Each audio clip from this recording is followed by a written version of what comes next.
So I'm very honored to welcome two extremely distinguished guests back to JTF. The first is Professor Don Miller, who has retired from the University of Southern California, which I found fascinating. Started there as an undergraduate, right, in 1964, did his PhD there as well, and then spent nearly 50 years as part of the faculty at USC. Yeah, so, it was time to retire, don't you think? Don is undoubtedly one of the most influential scholars in the sociology of religion, particularly in the fields of global religious trends, genocide, as well as Pentecostalism and charismatic Christianity. So USC was very lucky to have you, which is a bit pain for someone who worked at UCLA for a little bit as well. So Don has authored or edited 11 academic books and many, many academic articles. Perhaps the most significant legacy at USC is the creation of the Center for Religion and Civic Culture, which is now led by Richard Fleury, who many of you know. CRCC was founded in 1996, co-founded with John Orr, with the mission of bringing together scholars with policymakers, religious community leaders, and foundations interested in creating social change in their communities. And it has really been one of the most sort of innovative and forward-thinking organizations in the country around these questions. Don has received many research grants for his distinguished career from many different foundations, including a nearly $7 million grant awarded in 2009 from JTF. So to give you a sense of how long ago that was, project number actually starts with a 1. So ours right now start with 6 and 3s as opposed to 1s and 3s. I'd also like to introduce someone that probably needs no introduction to many of you, Dr. Kimon Sargeant. Of course, Kimon served JTF for many years in a wide variety of roles, including the VP of Programs, where he managed human sciences, character virtue development, and individual freedom and free markets.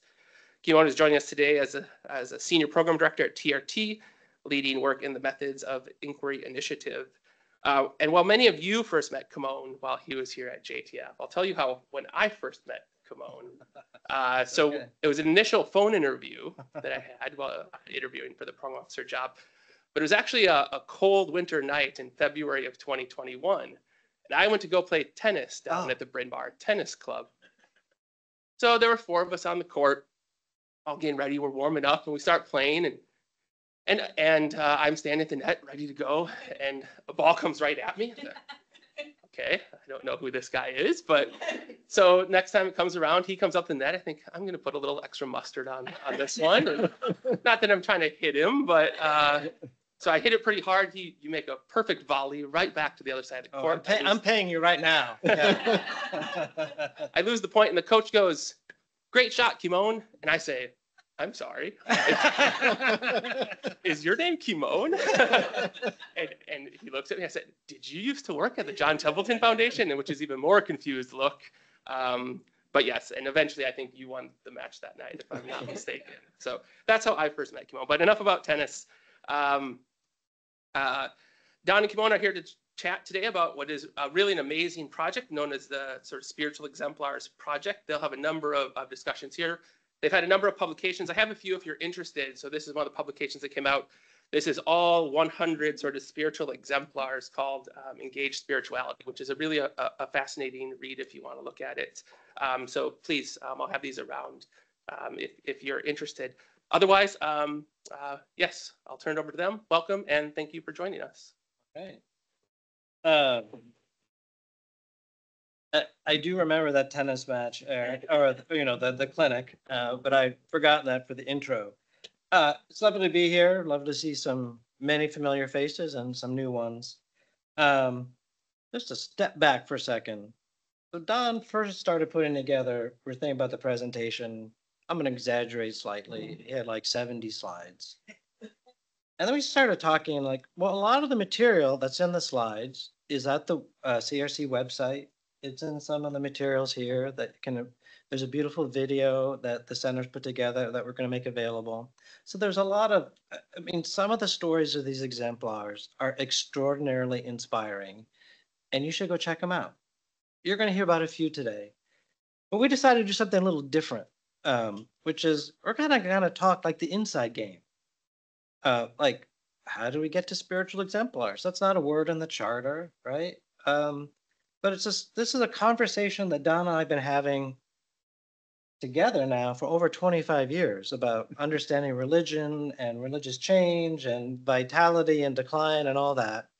And where it started for us was, I'm going to fast forward a little bit, and then I'm going to set you up to do the quick overview. So we are sitting somewhere in a beautiful retreat center outside of Nairobi, Kenya. And that's because it was the final conference for the Global Pentecostal and Charismatic Christianity Research Initiative, PCRI. It's a big RFP. Maybe you talk, I mean, Don did a ton of work on this. So if you're looking at a grant proposal and like a project lead says it's going to take a lot of time to manage an RFP, it really does. If anything, we may be underfunding, but that's the time. But we're sitting there, the project went really well. We had projects in all over the world. But we didn't want to do another round, like, because Pentecostals were a way of getting at innovation, dynamism in religion, right? So what were some other ways we could get at that? So we're going to talk a little bit more about our back and forth conversation that led us to exemplars, but I'm going to stop for a second on the inside story and just have Don give everybody just a quick overview of the whole project, so you know what we're talking about, and then we'll back up and just fill in some of the history and kind of fun ways it developed. So it's great to be with all of you and people like Megan. I remember her when her twins were born 11 years ago, and great to see Heather. Heather, thank you for the invitation.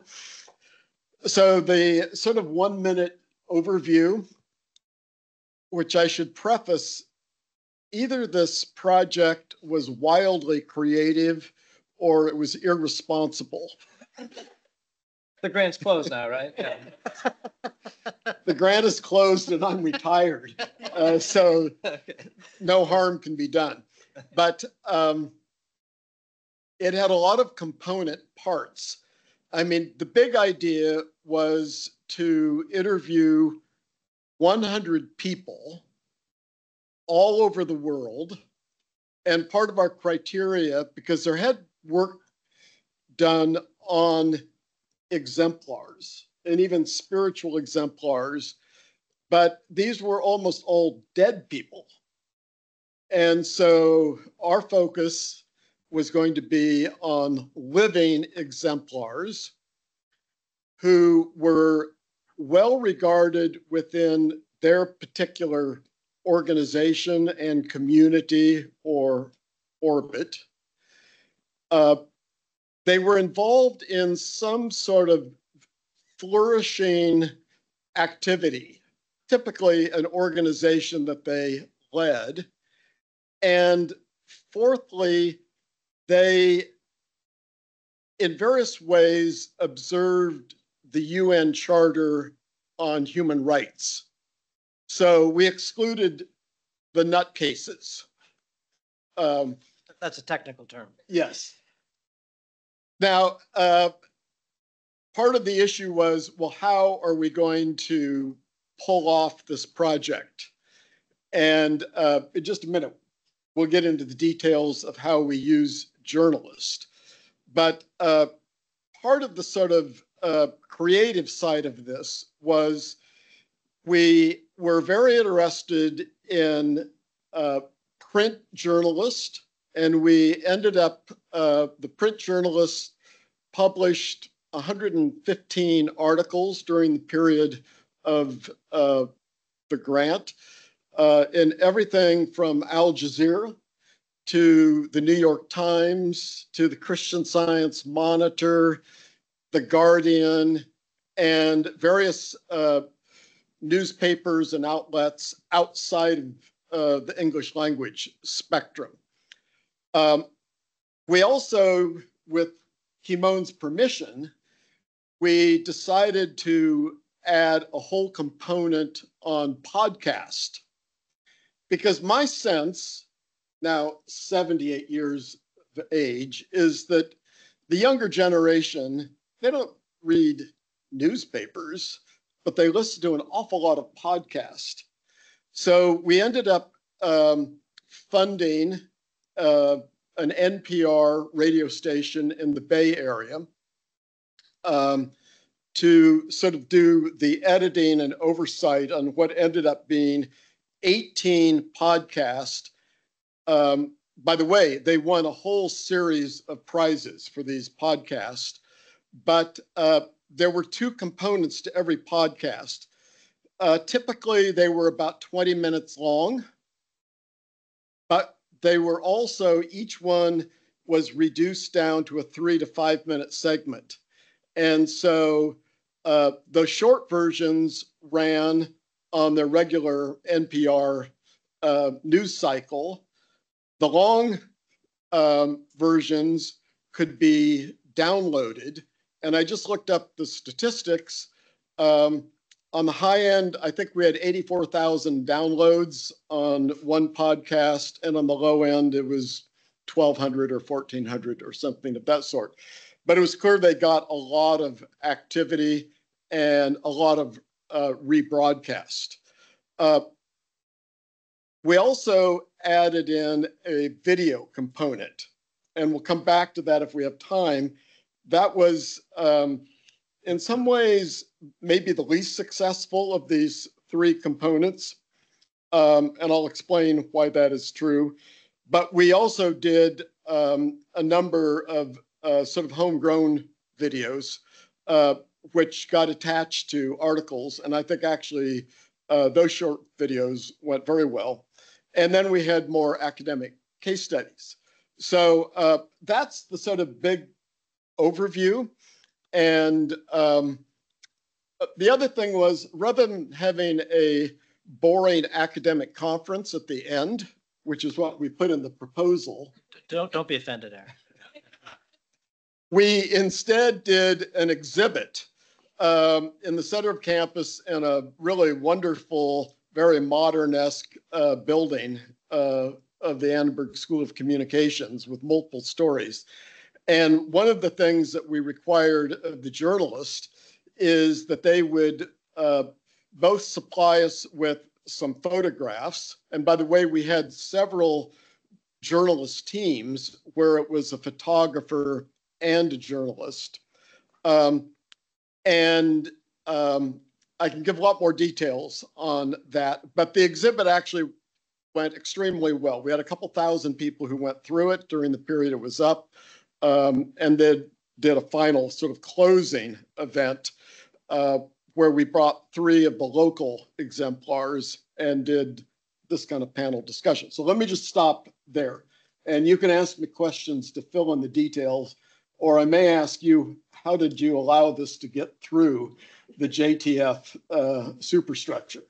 I'm sure there are people above me who had to sign off on it. No, I want to step back for a second on the word exemplars. We were talking about this last night because I've been using this term now for years, but what Don reminded me of, and this is a nice example of some cross-fertilization from our portfolios and work, is he had been talking about engaged spirituality. And I was like, I think we should use the word exemplars, but just tell us a little bit more like how you came across exemplars as a category with Linda Z. Yeah, well, actually, it was Kimon who said, I think exemplar is a more current and fresh term than engaged spirituality. So I'll blame you at one level, but a philosopher whose name I can never quite remember the last name pronunciation. First name is Linda. Linda Zebski. She wrote a very influential book from a philosophical perspective that, in a nutshell, basically said that stories of exemplary people, good narratives, speak to the heart in a way that abstract concepts like justice don't. And that when people make big life decisions, it's actually the images and pictures, narratives and stories that are more influential than more purely philosophical, abstract ways about thinking about meaning, life, and purpose. So at any rate, that's how we, I think, sort of seized on the idea of exemplars. And then, of course, the important qualification to the exemplars that we ended up studying is that they were all, in one way or another, inspired by their religious faith, they were sustained by their spiritual practice, and they framed their life within certain theological categories, if they were part of the Judeo-Christian or Muslim traditions, or we actually have 13 different religious traditions, including Baha'i and so forth. Each of those traditions, of course, had a different way of framing issues of purpose and meaning. We're gonna drill down a little bit more on the exemplars in a minute, but so we're going back and forth. We want to do something on innovation and religion, where we agree like on exemplars as a category. So here's what was a big pivot, like a real very common thing we do is research RFPs. Worked on the science of generosity, the Pentecostal PCRI Charismatic Christianity Research Initiative. We've done a lot of research RFPs. Why not a research RFP, Don? Well, as an academic, I can say this, but academics are oftentimes very slow and too concerned, for my purposes, in issues of methodology, getting their terms right, and so forth. And if this project, which was initially a 3-year project, if we were going to be global, which we ended up sort of interviewing these moral exemplars in 42 countries, all over the world, my thought was, how about journalists? And I had been very influenced over decades reading Nicholas Kristof in the New York Times. And he had the ability to, in a few thousand words, write something extremely compelling that touched you emotionally and morally. We also had 2 journalists on our own team. And the thing about journalists, and we probably have some comms people here. Is that right? Okay. They actually, the craft requires that they have a good lead, right? They have to capture your attention right from the first paragraph.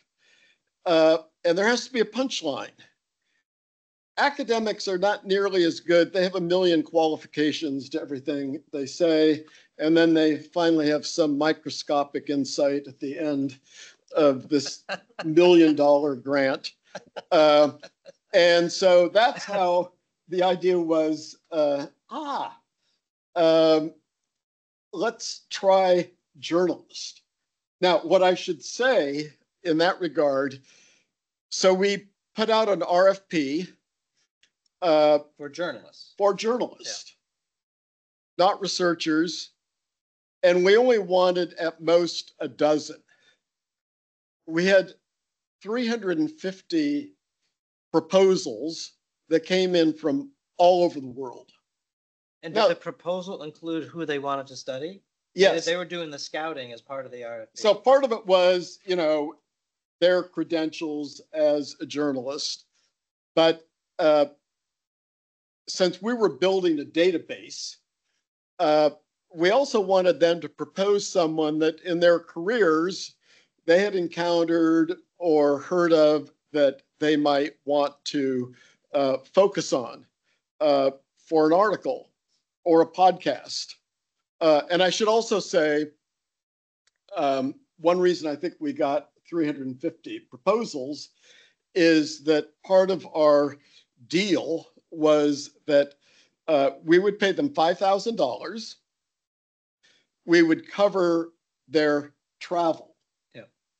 And given the state of journalism, nationally, internationally, I think this was a very attractive idea. So that's how we sort of focused on journalists, as well as within my own center, the Center for Religion and Civic Culture, we had a number of in-house people, and they sort of did the more academic case studies. So journalists are pretty hard-boiled, skeptical, cynical, and you want to go look at Spiritual Exemplars. So what did they say to you? Like, did you have trouble convincing them, or what were some of the hard questions they were giving? So asking? The very first thing we did was once we selected our 12, and then actually we couldn't keep it at 12. It was sort of like, well, we got to also involve this person or that person. I think we ended up having about 20. And we invited them from all over the world. We paid their transportation. They came to USC for 2 days. And on your point, they were skeptical initially about, well, is the Templeton Foundation just trying to sort of fund us to write Pollyannish stories about religion? Because we never asked what their own religious background or inclinations were, but I would say most of them were pretty secular. And right from the beginning, we said, no, absolutely not.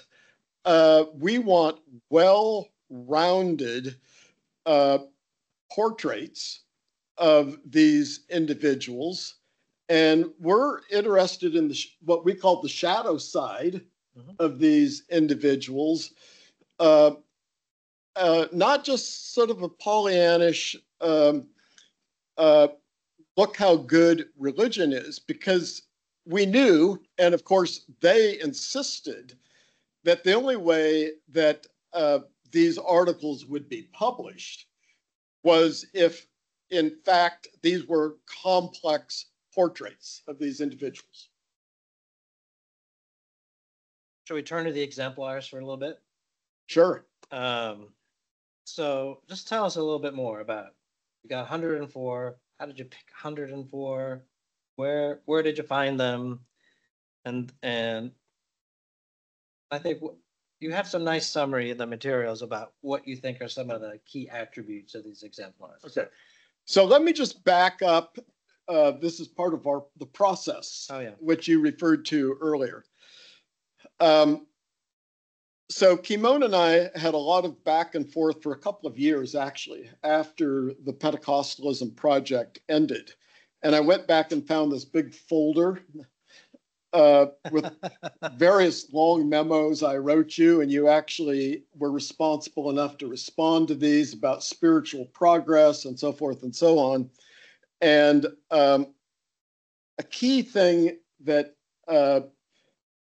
was important to me, at least, I had read and taught William James and his Varieties of Religious Experience book, which of course is still widely used in Alcoholics Anonymous and so forth.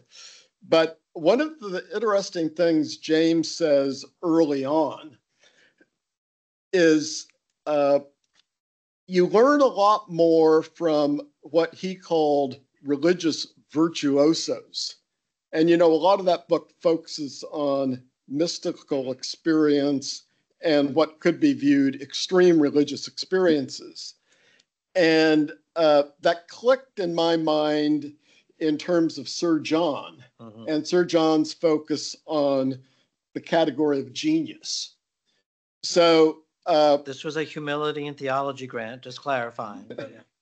So at any rate, sort of theoretically, I think that was an important thing. Let's study these, what could be called these extreme cases of people.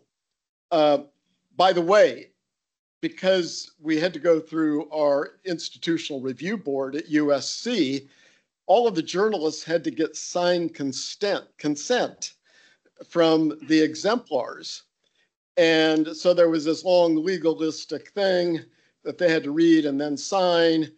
And in it, it refers to them, the exemplars, as being spiritual exemplars. They didn't like that terminology at all, because by and large, there were a few exceptions. I mean, these are extremely humble people. They're focused on issues of purpose. Okay, now to go back. So finally, Kimon said, well, why don't you write a planning grant proposal? Yep. And so I did, and there were a couple of elements to that. One was I set one of our staff members on the task of compiling a database globally of spiritual exemplars. And eventually, we had about 450 in that database. And actually, about 50 of the people that we wanted to profile turned us down. The reason is they were too busy. They didn't want to mess around with, because our journalists, by and large, would spend 4, 5, or 6 days in a setting, which is a pretty big investment on the exemplars standpoint. But what I then did was I decided I want to go and sort of try out this methodology, which was basically doing fairly in-depth life histories. So I had interviewed Mama Maggie in Cairo as part of the Pentecostalism project. And so I went back to Cairo. She's this amazing woman who grew up in a very upper class home in Egypt, and in her early 30s, there was something that just didn't seem right about her life. And she started going to the slums of Cairo. And that was a total turning point. I could give you lots of anecdotes that were sort of, and one of the categories actually in our research set of questions had to do what were the turning points in these individuals' lives. But she then, and I visited a lot of these earlier, she figured out that the way into the issue of poverty was to create nursery schools. And she had created 100 different nursery schools throughout the slums of Cairo. And in addition, she had created a mentoring process where her staff, many of them had come up through the program. For a 5-year period, once a week, they would spend an hour with a child for 5 years, which was a way into the family. In addition, they had camps and so forth. But what I did on this trip then back to visit Mama Maggie was she agreed to sit down for a long set of interviews.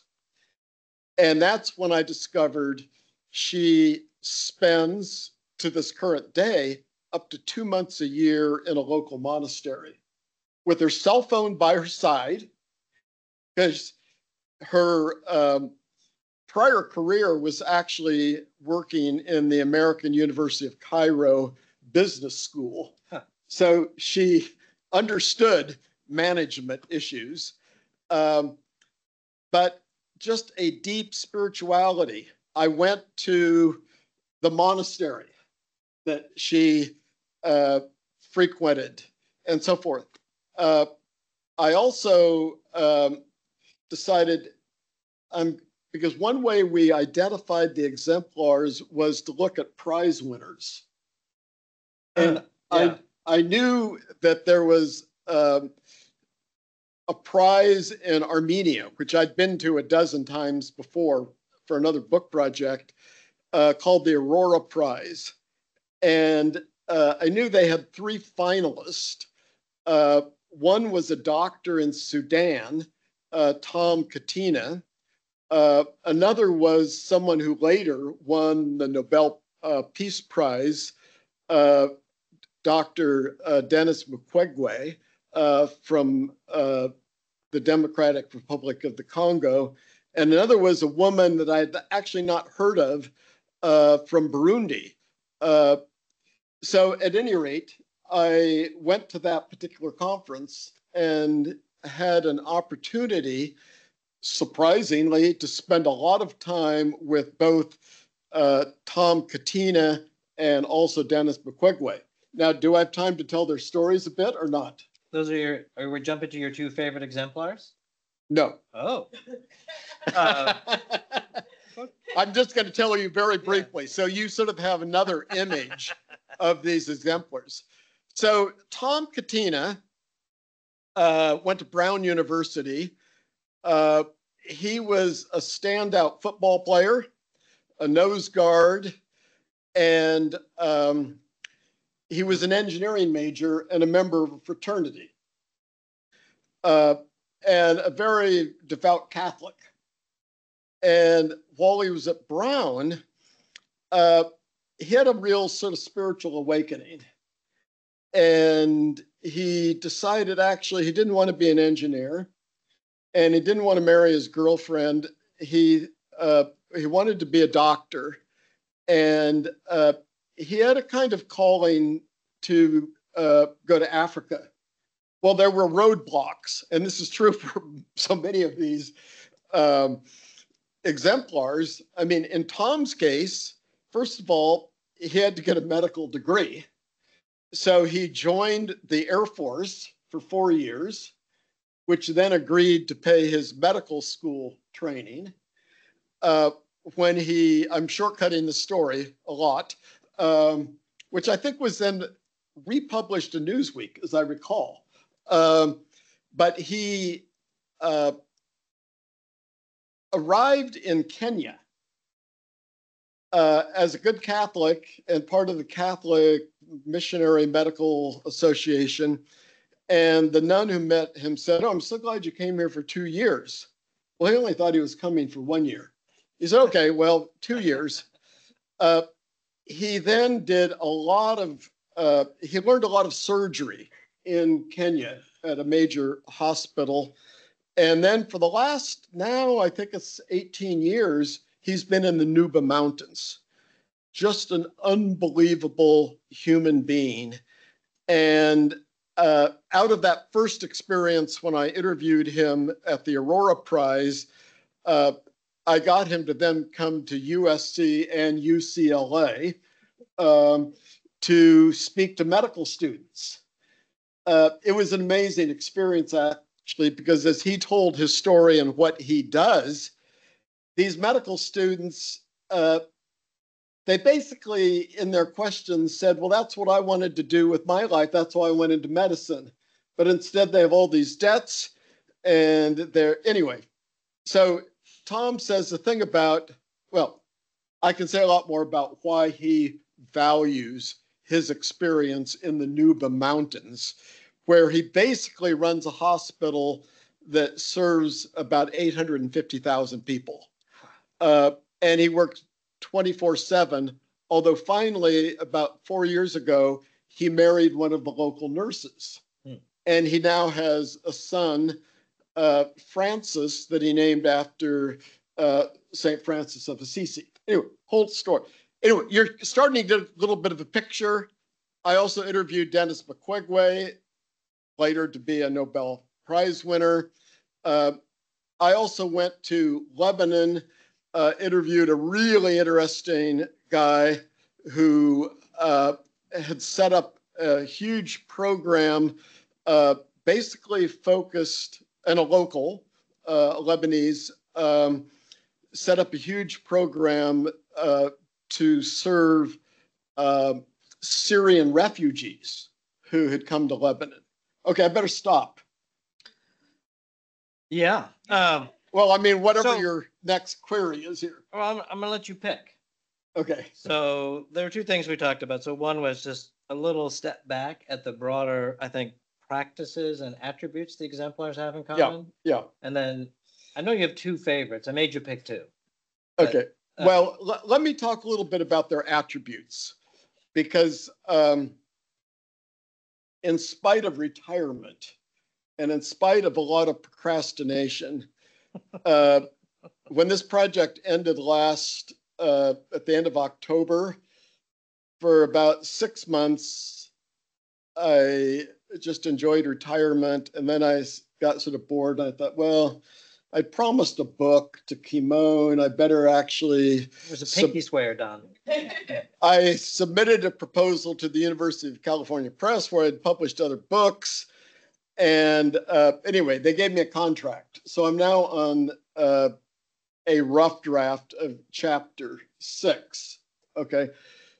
But what that is requiring me to do, part of our deal with the journalist and the reason for their getting signed consent was they then sent us by internet their interviews with exemplars. And we promised typically within 48 hours, we used a professional transcribing company. They would have a transcript back for their use. We would also then have the transcript of their interviews. Right. Okay, so in addition to interviews that I personally did, and I focused more on Christian exemplars just because that was something I knew something about. But we also then went through a whole process of coding all of these interviews. And we used Atlas TI, which I think maybe some of your grantees are using. But to answer your question, finally, and then I'll get to my 2 favorites. There are lots of ways of looking at this, but if I just take the issue of why are these exemplars resilient, okay, which I know is a Templetonian interest. Well, one is they all are incredibly purpose-driven. They also, I think they're resilient because they operate out of a religious framework. And what that framework does, in my opinion, is it helps them reframe the crisis situations that they constantly are finding themselves in.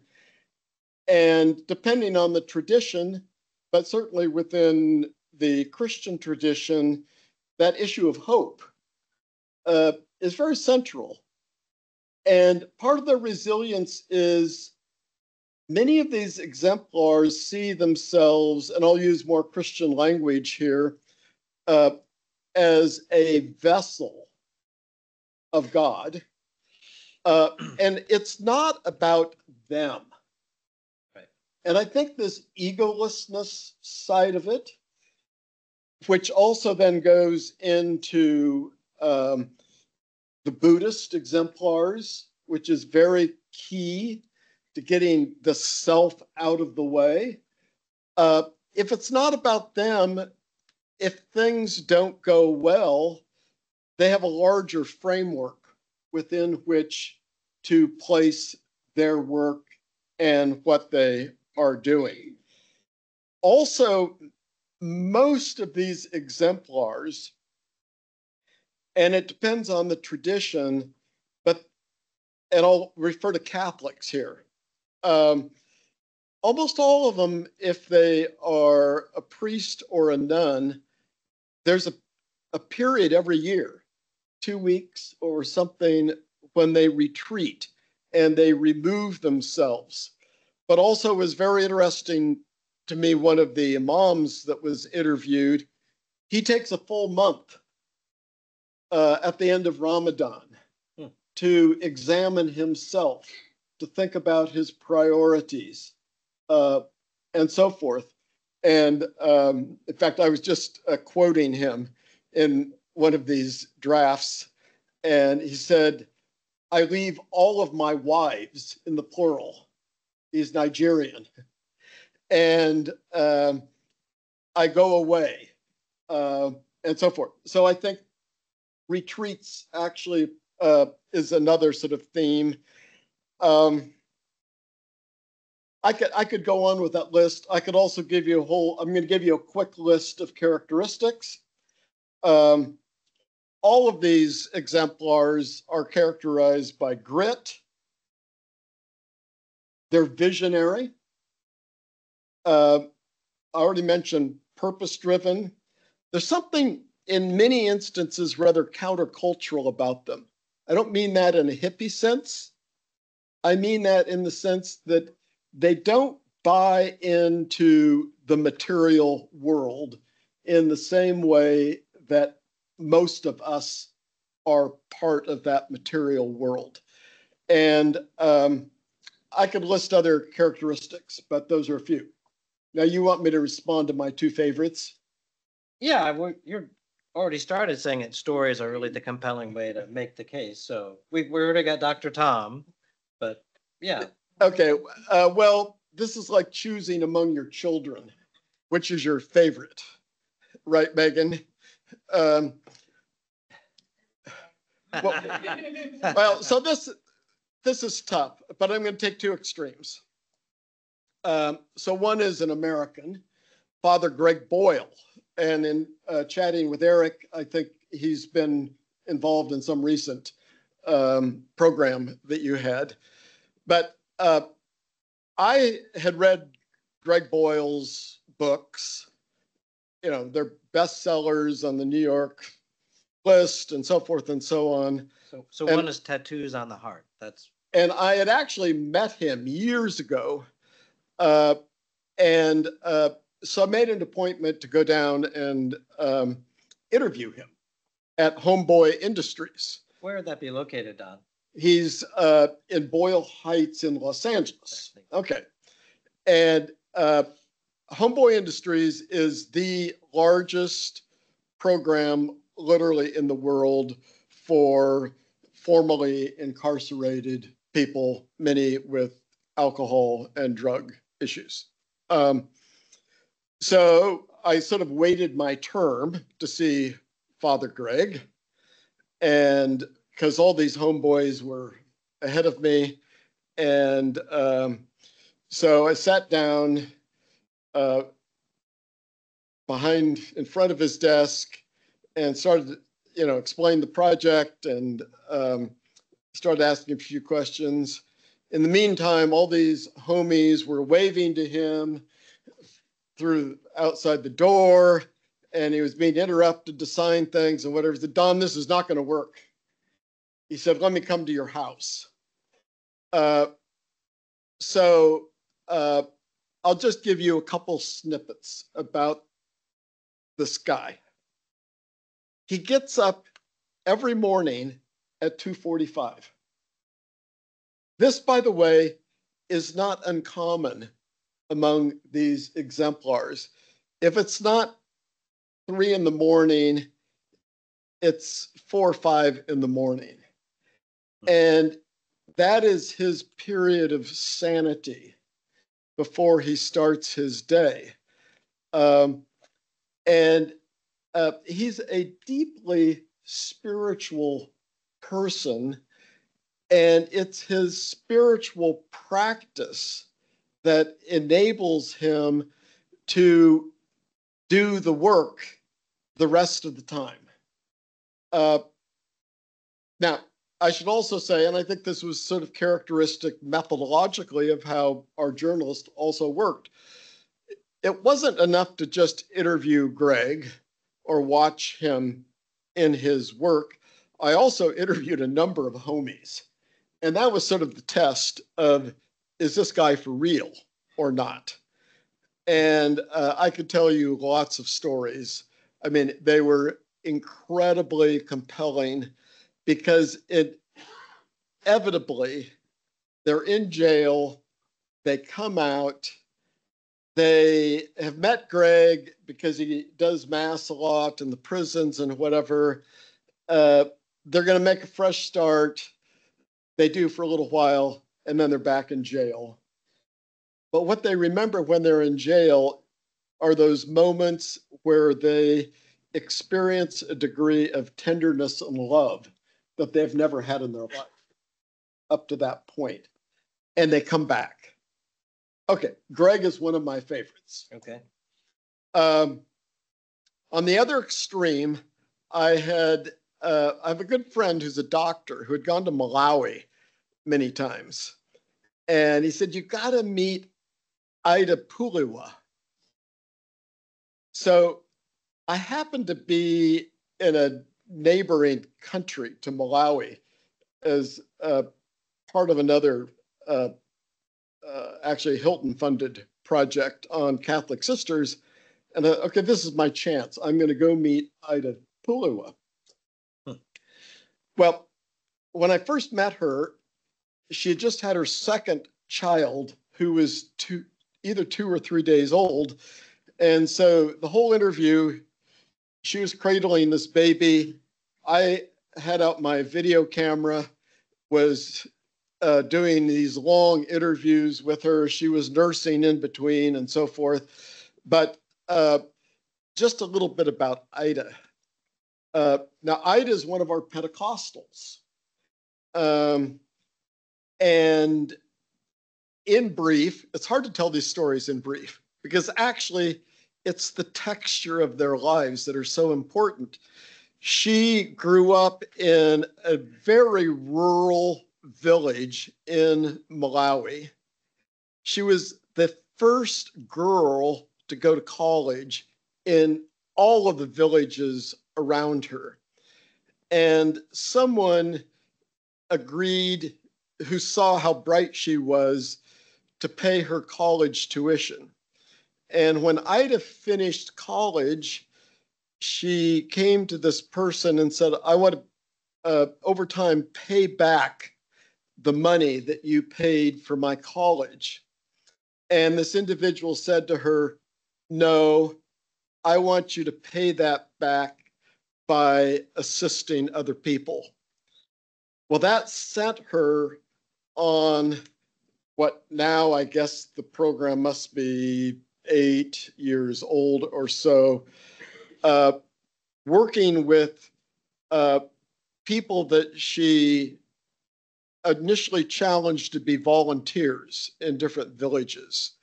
And she was not accepted because she was a woman, but she eventually got a couple of women chiefs of villages to sort of come alongside her. I just saw her very recently. She now has 7,000 volunteers working in multiple villages. These are extremely poor villages. Every volunteer monthly pays to be a volunteer. Now, they only pay 7 cents, but 7 cents is real money to them. It's like the widow and the 2 mites. And they do an amazing number of things for the elderly, repairing homes, agriculture. When I interviewed her, they had just planted almost 1 million trees, trying to reforest their area, and so forth and so on. So Ida Puliwa is my second one. And one reason I pick her out is the article I wrote about her helped her win a major prize by a bank in Malawi. And that has then gone on to a series of other prizes. And I'm about to nominate her for the CNN Heroes Award. I don't know if she will get it, because there are probably 30,000 people who nominate people for the CNN Heroes Award. But also one of my other favorites is actually someone who won the CNN Heroes Award in Uganda, a Catholic sister. But I won't tell you her story. All right. How are we doing here? We're running out of time. I'm just going to pull this out. These books have, we're going to leave here, sort of summaries of where exemplars are, what tradition they're in, their little short profiles, some of them are on the website. So you got a little teaser taste. So what's the long-term, I'm not going to use the word impact, influence from a project like this, right? So where's Steve? Like we can track the, we can track the newspaper articles. But so what, I got one or two, I'll give my one or two examples. Yeah, you right give now. your examples. So one thing and this is something like, unless you're in conversation or not even, like, I don't know how we capture this, not just about spiritual exemplars, but about a lot of the work that we do. So I was just on a call last week with Bonnie Zoll from TWCF and Angie Thurston from the Sacred Design Lab at Harvard. And she said that using some of the material from this, I just picked it up, but it feels better if I do it like this. The spiritual exemplars. You went back to engage spirituality. Yeah, We're because going to talk later. journalistically that sold better All right, or for fine. the media, but Okay, I so used the word spiritual exemplars the whole time. the Sacred Design Lab, which is at Harvard Div School, they've taken the materials from this project, among other things, and there's a now graduate level course across Harvard on the spiritual lives of leaders. So drawing on a lot of this material. Is that something you didn't? I mean, I just found out about it, right? So there may be lots of other ways that this material is out there that people may start using it or implementing it that we may never capture unless somebody tells us. So here's another example. So again, this is Sacred Design Lab, has a grant from TWCF, but they're trying to create a framework to evaluate spiritual innovation. And so one of the things they've incorporated are the criteria Don and his team developed, right? So they're kind of these interesting legs or other uses of either the methodology, the criteria, and the stories down the road that we're going to grow. We're going to under track where this is going, which is, we'll try to capture as many as we can. But I'll give you one other example. So we've done just a one-off support for the Nantucket Project annual convening. John Cunningham came this year. And we're trying to really help them focus on some of the issues of pluralism, especially religious pluralism. The director of that project came to USC. Does Francesca have a child at USC? I think so. Yeah.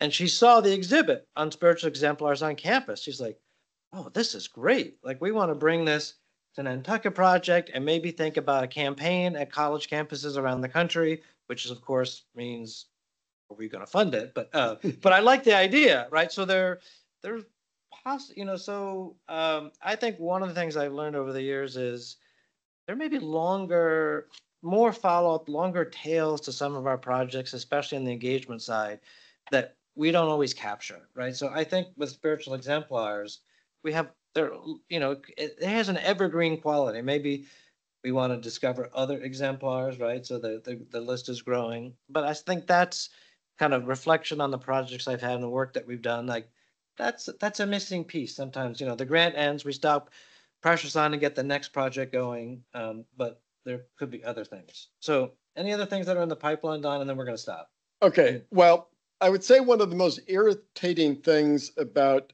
Templetonian proposals is outputs are easy, outcomes are not. Yeah. So you usually just make them up, because frankly, you don't. Can we handle the truth? Because you really, really don't know until a project is ended. But I'm going to make up one outcome, which we did not anticipate, but I think is true. Okay. I think because we did some follow-up interviews with our journalist. And as I said, I mean, these people, I think, were by and large pretty secular, cynical people, as good journalists, I think, usually are.